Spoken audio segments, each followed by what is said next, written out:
All right. Hello, students, and welcome to this online and pre-recorded edition of SO 315 Intro to Methods. This in place of the lecture on October 25th. And I do apologize. I am a little bit ill today and just really not feeling very well. So I figured rather than come and spread my plague amongst all of you, that I would just do this, and it would be simpler at the end of the day. So this is, a replacement. It's about the same length. Um, yeah, so we should get through ethnography today, and then into qualitative interviewing a little bit. And just a note, was all of this material I pre-recorded a couple of years ago, so I'm reusing stuff that I did, but the material's substantially the same. Um, so there shouldn't be any big differences. Okay, so if you're trying to get into a closed setting, obviously you need to whoever the gatekeeper is or the sponsor is, you need to give them a clear explanation of your aims and methods, so they know what they're getting themselves into. You need to negotiate, right? You may want all this tons of access, and they might be like, yeah, you're really gonna be in the way, Jeff, or other person doing the research. So you need to negotiate, right? You might not get like, and here, this is the like, I don't know. I think Ronald Reagan was the one who said this. It's like, when you're negotiating, be okay with getting 70% of the bagel or the loaf of bread, right? Like, if you can get 70% of what you want, you're doing pretty good. So know, and I think when you're negotiating terms of access, know where you think you can give up some access and give up some terms before you even start, right? So know what are your absolute needed things and what things can you be flexible on, right? Because you can look, I guess again, go to Dale Carnegie here. Um, if you know, if it looks like you're being really flexible, but you're just giving away stuff you didn't need in the first place, you're in a really good position, right? You're in a much stronger position in terms of negotiating. It's like, okay, look, I hear what you're saying. How about like this, and we can forget about this, right? I want to interview the CEO, and I want to interview, the top three engineers at your engineering firm. But you know what? I mean, okay, like, I don't need to talk to everybody else, but if you just let me hang around and sort of chat with people informally, that'll be great, right? Now it looks like you started with, hey, I want to interview 25 employees, and now you're down to like 5 or 6, and then just chatting with people informally, and then you're looking really, oh, hey, this person's being flexible. All right. Well, okay, okay, but I can only give you 20 minutes with CEO. Could it be 30? Like, 20 minutes is really short. Could it just be 30? Back and forth and back. But no, where you can be soft and where you need to be hard. And this is just important. This is if you're negotiating house price, if you're negotiating, I learned this. I learned this particular skill in the souvenir markets in Moscow. Um, and it's just sort of dawned on me that that's where I learned kind of negotiating. It's like, okay, I need this. I absolutely want this. Like you would start by like offering to buy like 5 items, right? And like, oh, I want this, and this. And they're like, yeah, that's gonna cost that much. Like, oh man, that's way too much. Say, I'll give you this much for like, I'll give you full price for this one, but I want that one for half. And they'll be like, well, I can't give you that one for half. How about this one and this one and this one? And you would always end up with a decent price on stuff if you knew what you were doing, right? Know where you need to go, know what you absolutely need, and be willing to compromise on the rest. Yeah, be open about how much time your research would take. You know, People are gonna feel sandbagged if they thought that this was going to be a day and you end up hanging around for 6 months. And obviously that's an exaggeration, but right, even if you hang out for a whole week and they thought you were going to be in for an afternoon or a whole day, they're gonna by the end of that week they're gonna be sandbagged, right? They're gonna just be like, "What are you still doing here? Like, what a pain in the butt it is to have this person around, right?" You want to be really clear that, hey, I'm gonna be here for the whole week. It's gonna take me about a week or a month or a day or whatever, or 2 hours of your time or whatever. Just be really clear. Now, it is fine, by the way, and this will have more to do when we get into like qualitative interviewing, these semi-structured interviews. Um, so some of the semi-structured interviews that I've done, right? I said, if you can give me an hour of your time, I'd be amazing, right? Like, I just need an hour of your time, just to ask you a bunch of questions. I had a lot, and okay. So here's the trick with this. You go, you do your hour, and you plan so that you can get through in an hour. But often people get talking and talking and tell you really, really interesting things. We'll come back to this when we do qualitative interviewing too. Um, when you get to that kind of boundary, you're like, hey, I've got, um, it looks like we've reached almost our time. Do you have a couple more minutes, like maybe another 10, 15 minutes? And I've gotten interviews where I said, oh, it'd take an hour, and the person talks to me for 3, right? And you keep being like, yeah, oh man, that's really cool. Oh man, can I just hear a little bit more about that? And before you know it, they've talked to you for 3 hours. So again, this is about being like personable and stuff like that, but always respecting people, or making it seem like you are, even if you're kind of, calling them a little bit. So in covert research, adopt and support as suitable social roles. Like you gotta often play a role, right? I'm going to give you a ridiculous example, but let's just say that you'd never get ethics approval for this, but let's say you did. So, right, let's say you're a young woman, you want to research women in engineering and what it's like there, and you would say, and someone who works there, you would adopt the role of her high school. Let's say you look young. We're going to say you look young. You're her high school niece. And then she's giving you a tour of the operation, right? You would then have to play up that role. Again, that's a terrible example because that would never pass ethics, but there you go. Okay, so in an open setting, right? You know, gaining access. Sometimes it's just showing up.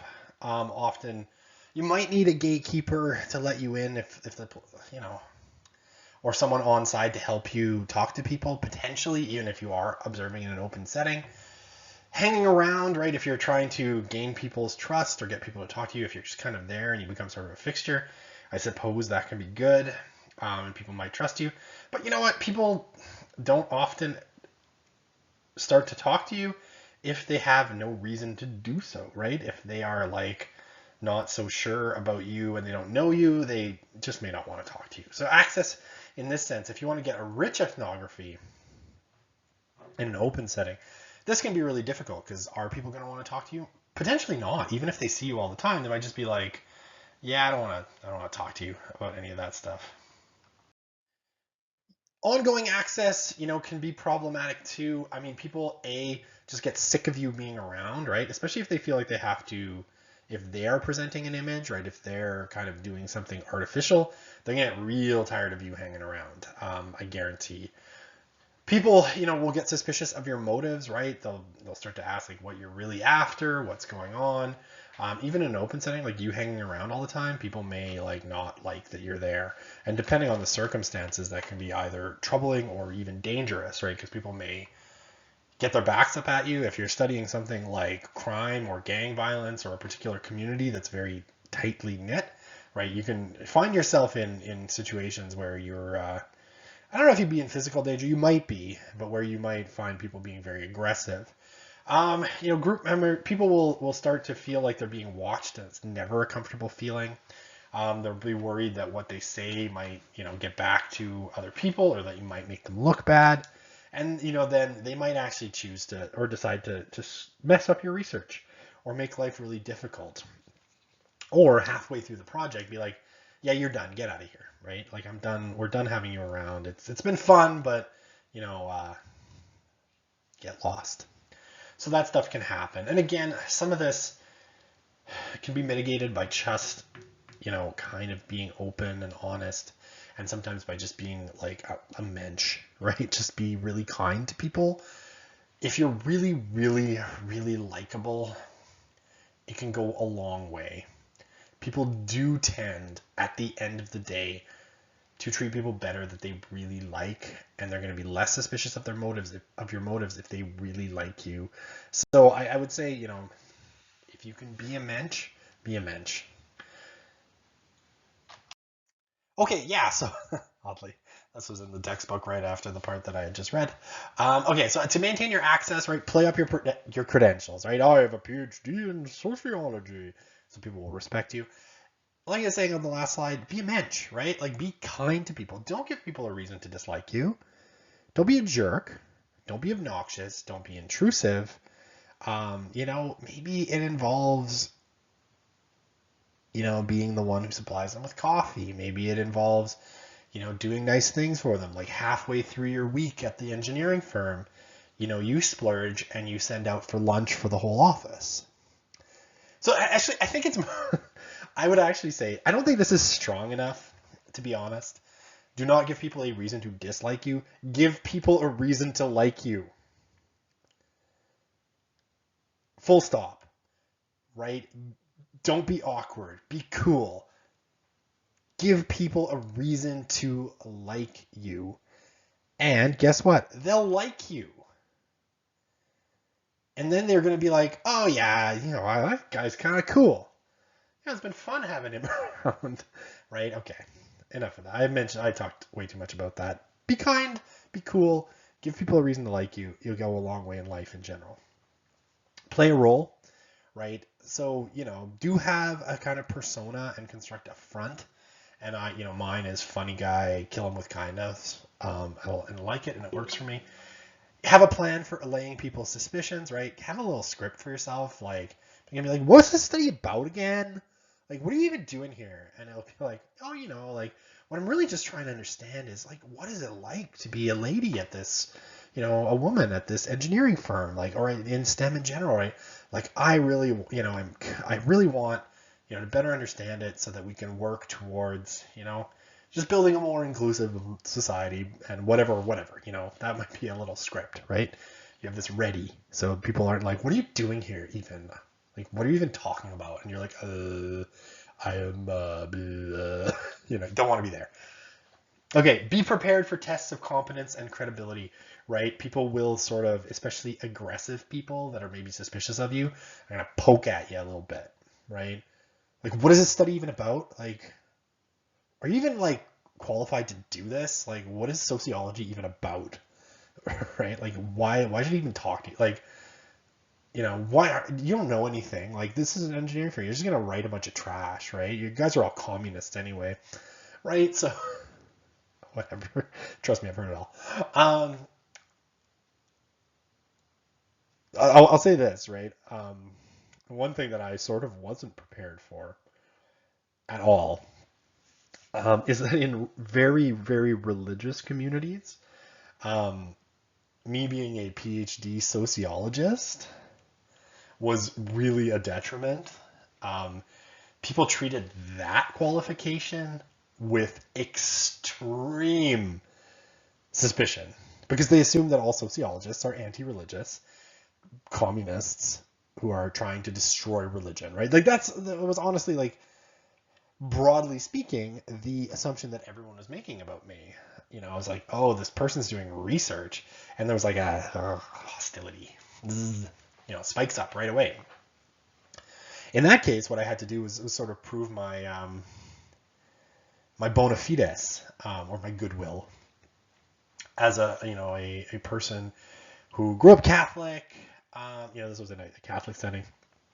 Grew up Catholic, who kind of knows the lay of the land a little bit, right? Who's not hostile, who is part of this community as well, right? Not an outsider who's trying to destroy everything or shit talk.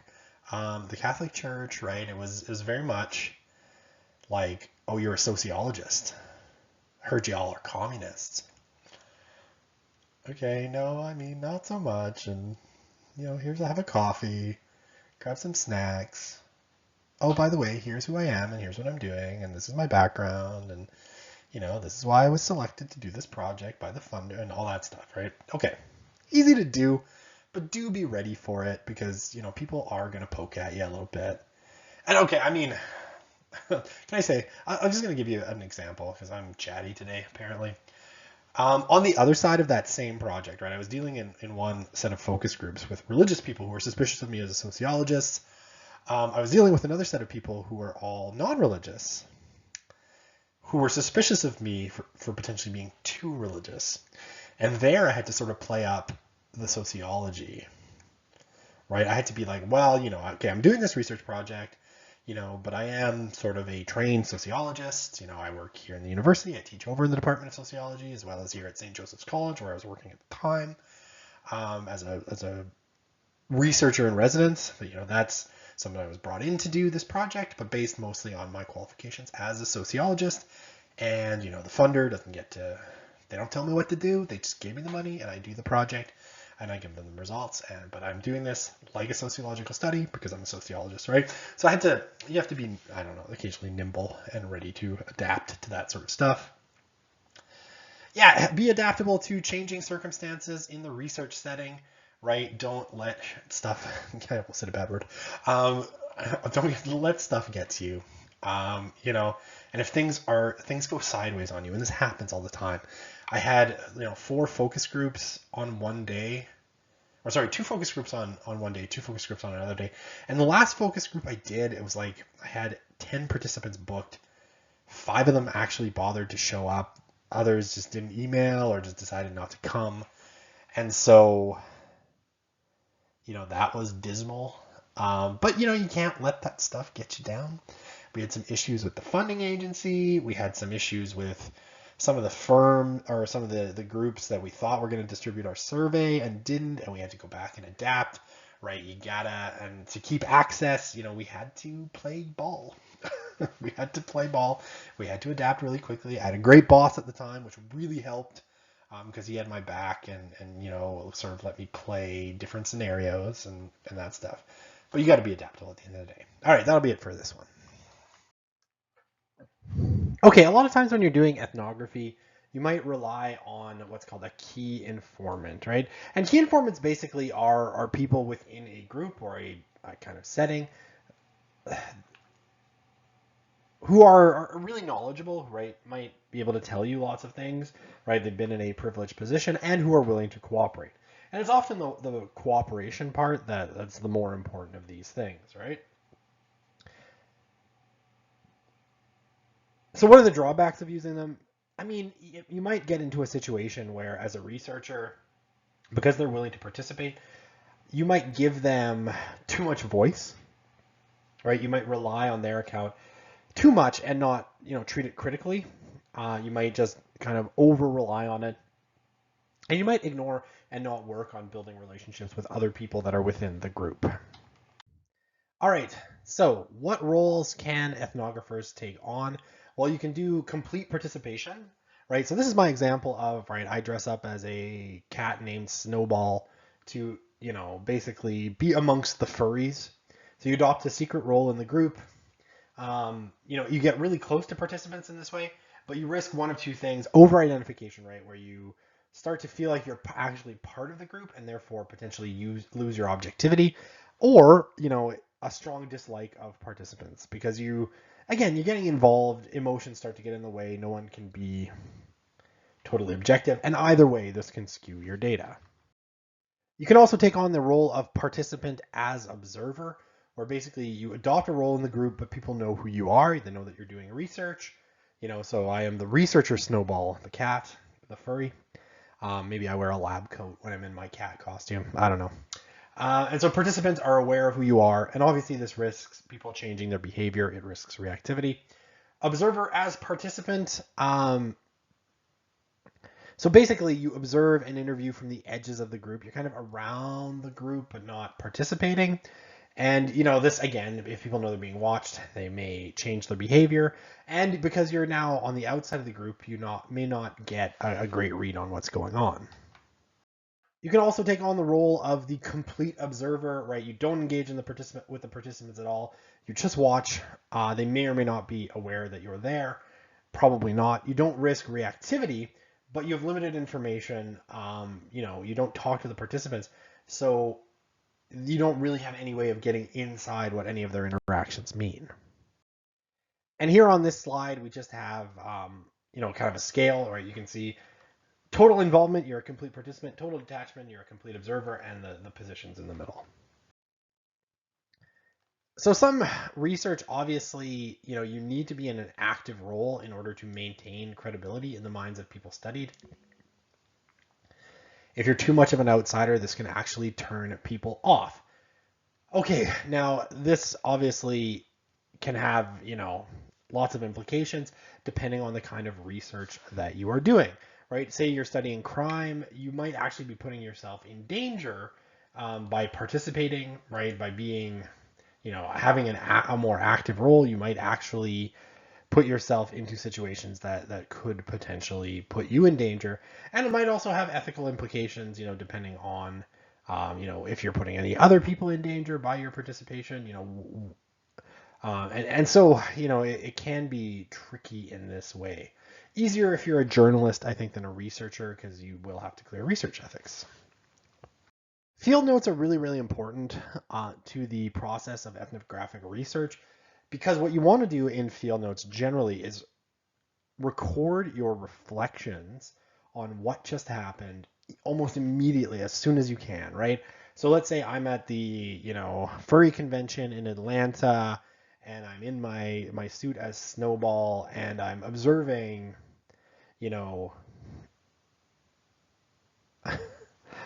I don't know, Sparkles and another cat. I can't think of a name. Sparkles and Alan. Let's say Sparkles and Alan interact and start a romantic sort of fling between them as furries, right? I've now created the most absurd situation I possibly could think of. Um, and I observe a bunch of things. I observe the kind of things that go into it. What you want to do is write that down, right? Or record it in some way so that when you go to kind of work up your research, you're not subject to kind of shifting of memory. And this is basically human memory can be really malleable, and sometimes you will remember things in different ways than they actually happen based on your interpretation of the events. Like we rework our memories all the time. So the idea of field notes is to put your recollections down as close to the time of the actual event as possible so that you can go back, a week, a month, a year, 2 years, 5 years, 10 years later, and look at your field notes and say, okay, that's what actually happened. And that's, I've remembered it differently usually, right? Because you're gonna do some rewriting of your own memories, sometimes in ways that are advantageous to you as a researcher, right? So write down your observations. What was it like for you as, Snowball the cat to be hit on by, a 5'4" female ferret who, thought you were a particularly attractive giant stuffy.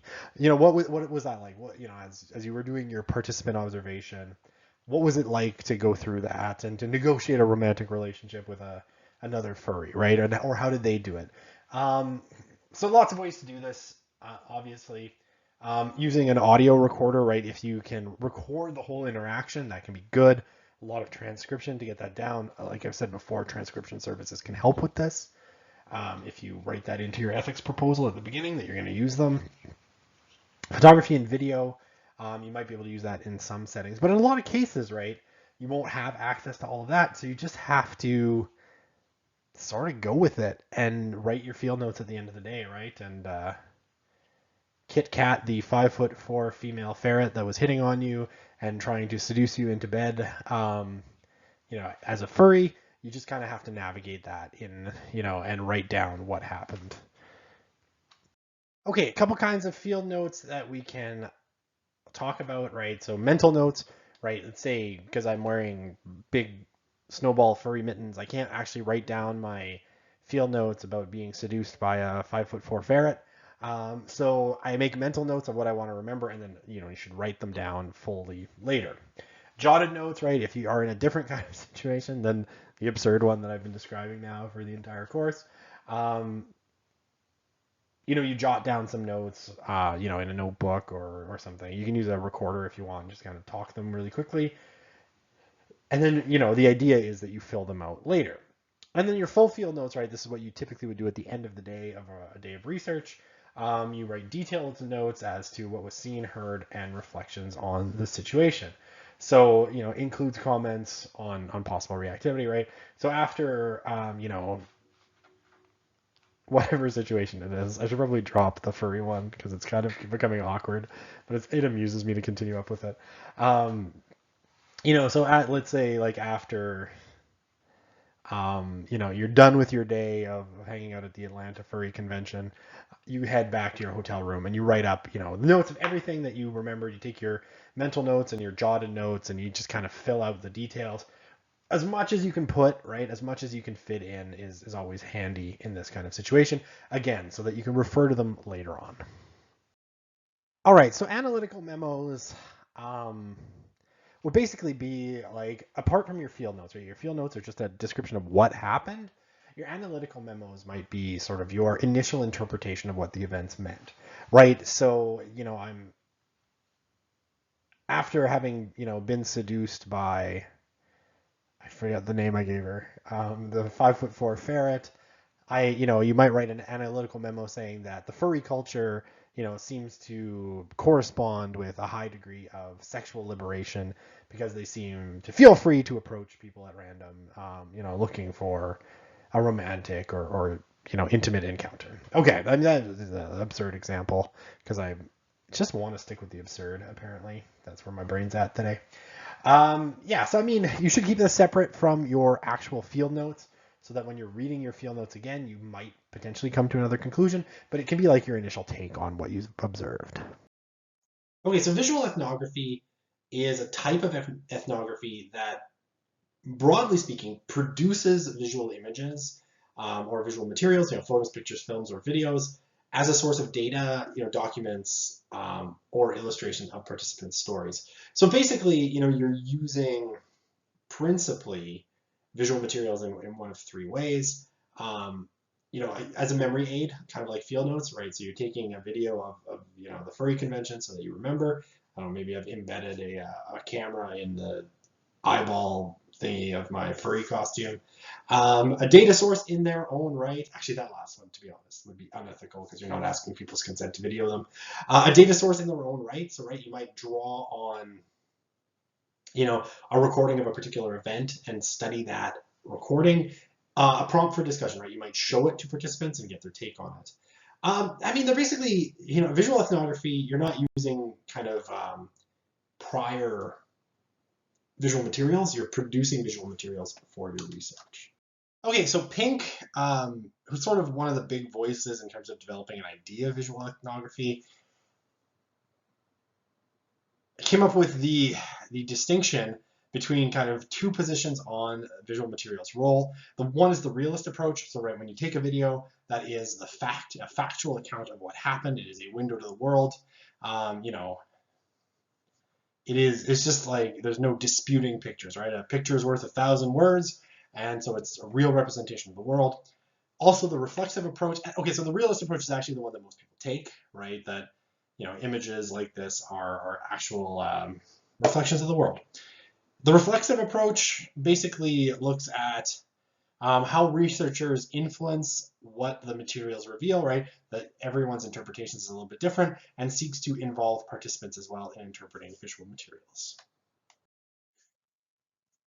Okay, so photo voice is another form of visual ethnography, one that takes collaboration with researchers and between researchers and research participants further. Basically, how you would typically do something with photo voice is you would allow people to take photographs of their daily experiences and interpret them in terms of their own perspectives and identities. Really cool, right? So basically, people are then taking their own. You're not providing the pictures for them to interpret. They're taking the pictures themselves and they tell you what they mean, right? I mean, this has been used in particular, I think, with people from marginalized communities. I know there was a big project, I think, in Waterloo that involved LGBTQ youth taking pictures and then, of I think the hostile gaze that they felt that they encountered out in the world, and then they got to, tell their story. I believe, if I remember this correctly, it was turned into an exhibition, right? So in an art gallery and with recorded kind of voice segments, so people would then be able to hear what these young people had to say. I think photo voice is more of an activist or participatory kind of action research kind of form, where it is meant to open people up to the perspectives of others with the purpose of creating social change. Okay, so institutional ethnography is another form of ethnography. And basically, this looks at the daily practices in institutions. So, anything from schools, government, religious organizations, anything that's an institutional setting, the Boy Scouts, whatever, and how those reveal power inequalities or ruling relations in organizations, right? So I think you can hear kind of inherently, if you listen to the language, that there is a bit of a critical theory kind of bent to institutional ethnography in the way that it articulates its focus. And that's not a bad thing, just what it is. Yeah, I mean, it looks at how institutional discourses, especially in written documents and policies, relate to people's experiences in those institutions, how it structures them, and looks at the kind of daily activities in institutions, basically in how the rules of institutions, the way institutions are structured, basically shape people's lived experiences of them, right? So in particular, it likes to look at written texts because they can systemically exclude day-to-day relations and conceal power practices. Okay, so institutional ethnography really looks at discourses within the workplace, both formal and informal, but with a focus on formal because they're easier to work with and easier to examine, and looks at institutional power relationships that can, especially those that can show kind of micro examples of more macro relationships in society. Okay, so what kind of sampling do you typically use in ethnographic research? Well, you'll typically use purposive sampling, which is basically you search for people who are likely to be rich sources of information on a group or study, and you talk to those people, right? So you might be, when I was looking at Russian TV, I was looking specifically for executives or people who had worked in the industry, and that's what I got. And then snowball sampling, basically where a viable contact is used to identify others. I did this too, who would want to provide information, right? So, like a snowball rolling down a hill, the idea is to gather as many sources as you can by asking each person, like, oh, do you know who else I would possibly talk to? Probability sampling is almost never used. It's just not that kind of research. Theoretical sampling is another type of purposive sampling with a slight difference. And it's basically kind of like a multi-step process, right? Where basically in theoretical sampling, what you would do is you would sort of start your research, maybe you would, kind of interact with one group of people, and then based on what you discover there, you would then, sort of decide where you want to go and who you need to talk to next, right? So if I talk to, I'm seduced by Wanda, the 5'4" ferret furry, and I determine from there that I need to talk to someone who knows about, furry romantic relationships. So I, decide to go to the furry love guru or whatever. I'm now just being utterly silly when I talk about these things. Hopefully you get a laugh out of my ridiculous examples. So basically, it's a strategy used to discover new categories and to suggest interrelationships and then put it into a theory. And basically, you're sort of like both developing your idea of where to go next with the research and kind of building your theory as you go. All right, so in theoretical sampling, basically you continue the data collection, observing, interviewing, collecting documents, moving on, building, continuing to build your theory until a point of theoretical saturation where you're not getting any new or relevant data anymore. You think you've developed your concepts and your categories really well in terms of showing, how things vary.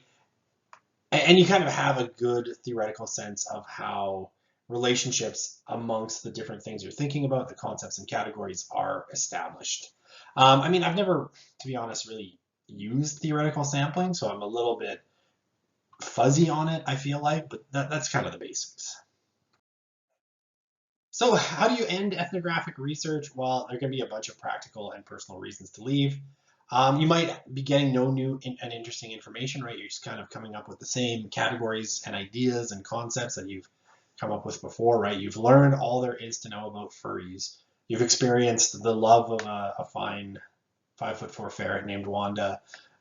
You've understood the kind of concepts and things that are going on. You're just not building any new categories. The other ones obviously are practical, right? You have to complete your dissertation in less than an 11-year span. And so, practically you feel like you've collected enough data. I think that's probably more likely. Leaving the field, right? Saying goodbye to people, sharing results, depending on your relationship with them, right? A lot of people won't actually cut all ties. They will remain in some of these relationships for a long time, depending on how deeply they've established them. So, it can be hard. And then sharing the results, it'll depend on who you're talking about and the sorts of things that you've been doing. So, and if people even want to know the results. All right, that's it for ethnographic research. All right, we are all done with ethnography. So now moving into that biggest method that we use in qualitative research, which is qualitative interviews. So let's get into it. All right, so the interview. The interview is probably the most widely used method in qualitative research. You see it, used broadly across a bunch of different kinds of studies. Like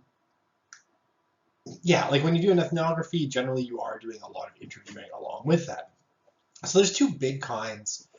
There's unstructured and semi-structured, and we'll talk about both in due course.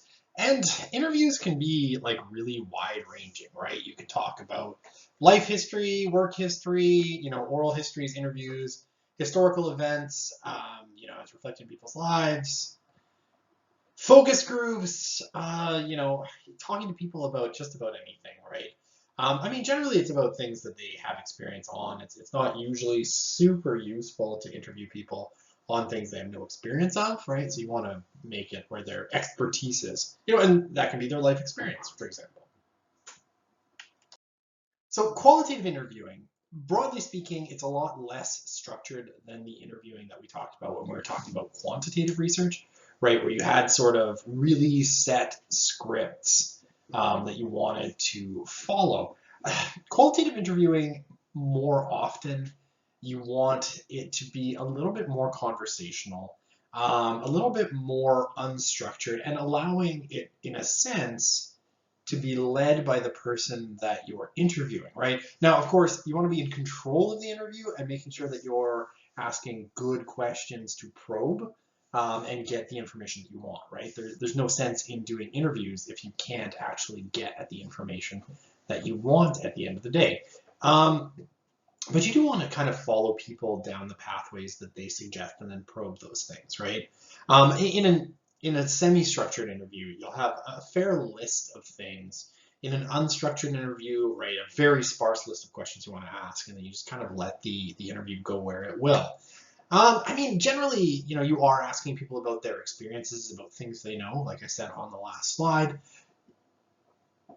Letting people narrate and then probing things, asking questions, getting more information about interesting and important things. The aim is to get a story, right? A narrative kind of interview, them telling a story. And it helps if you're people who are great storytellers. And that I always had really good luck with, is the people I talked to were always, people who were in the media industry, so they were great storytellers. But generally you do want that sort of thing. So compared to structured interviews, broadly speaking, qualitative interviews are much more open-ended, right? More interest in interviewees' perspectives and concerns and their experiences. And really you are encouraging tangents, right? When it comes to what happens in a qualitative interview, you want those tangents, right? You want really to find those spaces where you don't already know things, or you don't know what's going to be necessarily interesting, right? Where people will, say something really, really interesting, and then you're like, oh, hey, can you tell me more about that? So you kind of have to follow them around. Now, I think one of the, it's not you need to be flexible. I think as much as anything, you need to be quick-witted, right? You need to be able to pivot really quickly, and to be, the skill of interviewing is the ability to think on your feet, right? The ability to, I mean, it really is the ability to think on your feet, right? It is the ability to be analyzing in real time what a person is saying, identifying out of what they're saying what's interesting, and following and figuring out how to follow up and get more information on the thing that you want, while still building and maintaining a relationship with the person that you're talking to, right? So you need to, like, honestly, like when you're doing this, being a great conversationalist really helps. Studying great interviewers helps. Like finding someone like Terry Gross at National Public Radio in the U.S. who does Fresh Air, and she's a really good interviewer, right? She's really good at kind of following people down rabbit holes, letting them talk, getting rich kind of ideas on what they're saying. Now, what I always suggest for people is when they're learning how to do this is to check out Terry. Terry's a really good interviewer. And to kind of do what she does in a lot of ways, like model what you're doing on what she does. But just listen to a lot of interviews, right? This is, I think, super key to almost anything, right? Is to listen to really great interviewers doing their thing. And, okay, how are they doing their, like, what are they doing? How are they doing it? How are they asking questions? How are they getting at things? Like anything else, to learn how to do something is to emulate the people who are already doing it well. You don't have to reinvent the wheel. The interview is an old art form, but you do have to, at the end of the day, immerse yourself, I think, in the work that other people have done. Yeah, generally what you're looking for is like rich, detailed accounts, right? You want people, so you're wanting to ask really open-ended questions when you're doing qualitative interviewing. You don't want to leave the possibility that someone could answer just yes or no, or you're going to want to pop them with a follow-up question really quickly if it's a yes or no question. But you really want like complex, rich answers. You want to get them talking, right? You want people to express themselves. That's awesome. And generally, like, it happens pretty often that you interview people more than once. Now, obviously, this isn't always possible, right? People's time is precious. But yeah, often you are interviewing people more than once. So unstructured interviewing, like I said before, I think unstructured interviewing is a less common type than semi-structured because it is so open and it's really difficult, I think, to do this type of interviewing. Certainly there are people who do this. I've known a couple people whose approaches really were principally unstructured interviewing, but it's not the most typical kind of interviewing, right? So, and it is a little bit hard to get your head around, I think. But basically, you use just only a brief set of points to introduce a topic, right? So you'll ask some very broad questions to a person about, a topic, right? The topic of interest is the only thing.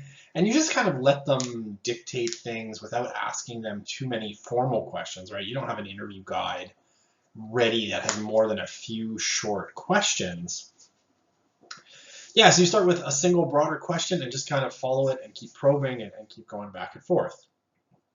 Now, the problem is with any unstructured interviewing, obviously, that if the person isn't very chatty, right? If they aren't very, I don't know, if they're having a bad day or they just don't have a lot to say, you thought they would have a lot to say, but they're giving you, very monosyllabic answers and they're not really going in for your prompt, then, the interview can be done really quick and you're a little bit stuck. Right? So you're supposed to be following the person down free form, but you've only, they're not really cooperating, and this can be a problem, right? And sometimes people are, otherwise chatty people are just in a bad mood or in a bad way, and they don't want to talk to you, or whatever happens to be, right?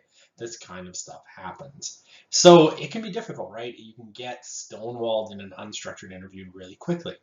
That's, one of the advantages of a semi-structured interview is you'll have a good number of questions prepared. So if someone is kind of stonewalling you or you're maybe not reacting to your prompt very well, you can move into something else. So it is, I think, useful in that way to talk about that.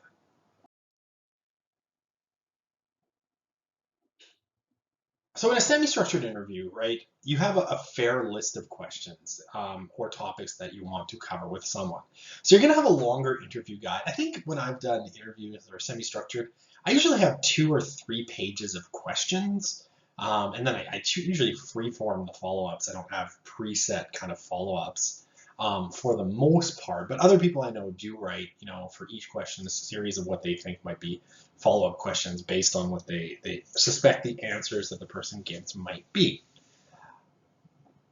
Okay, so I mean, you're not giving structured kind of categories for people to answer in, right? You're still, allowing people to answer basically in whatever way they choose. And you're still going to spend a good amount of your time in a semi-structured interview following up with people, right? Like asking follow-up questions, asking probing questions, asking more questions to get at different topics, right? So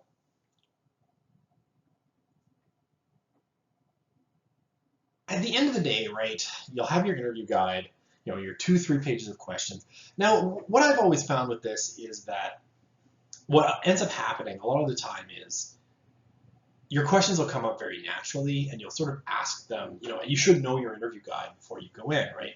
You're going to want to have really good knowledge of what you're wanting to ask so you can bring things up in kind of a really organic fashion. And sort of like what I always did with these is I had my interview guide, and I would ask my questions and kind of like scratch out the question I just asked, and then as I went and found other questions, I would scratch those out as well as the person was talking, right? Because you kind of know what you asked, and you can still be listening and kind of checking things over. And usually by the end, I would have asked most of my questions without having to be like, okay, now I have like a couple more questions or things like that. But you do want a lot of prompts. You do want a lot of possibilities of places you want to potentially go.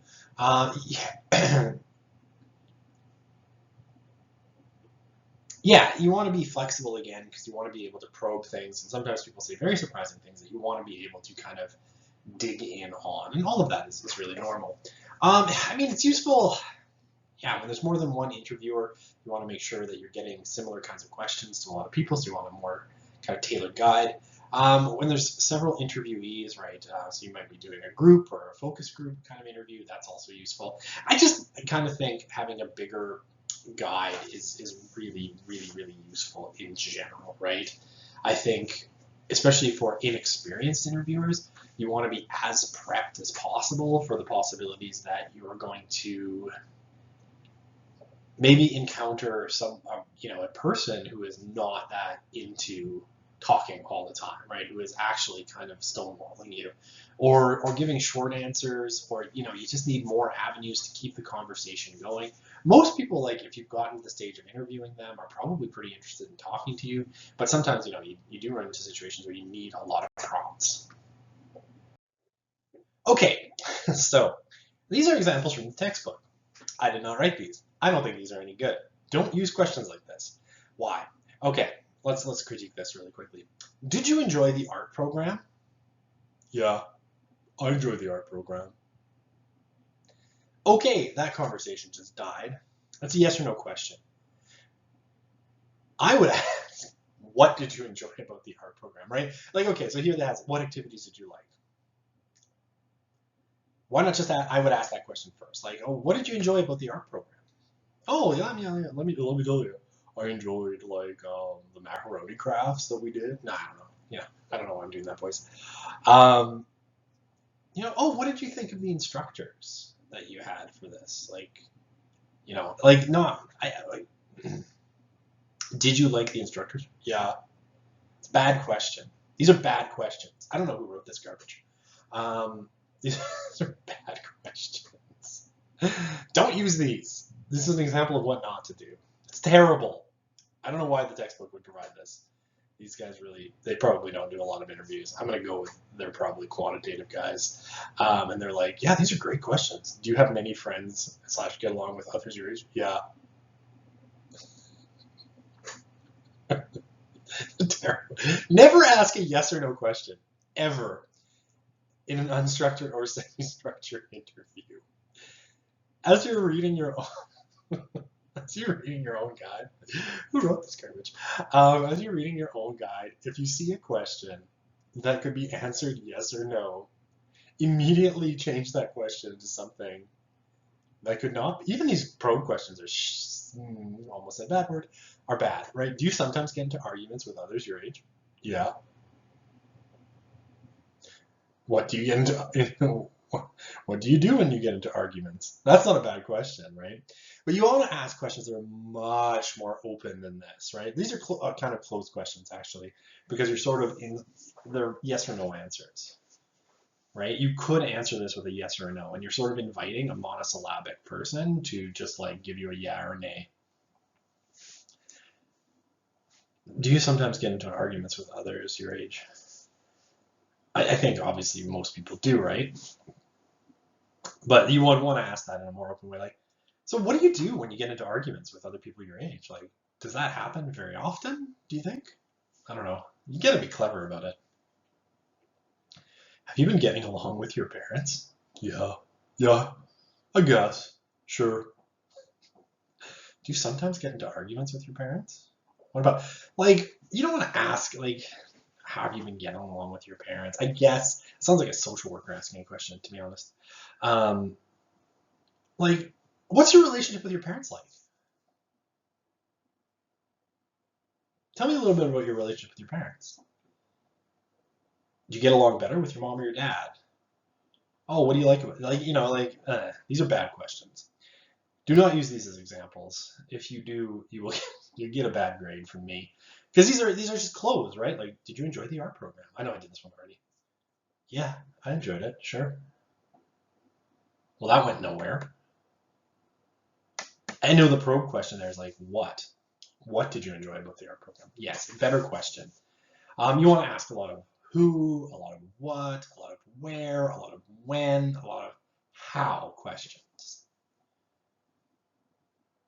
Because those are the kinds of questions that give you lots of cool stuff, lots of cool things that people are going to tell you.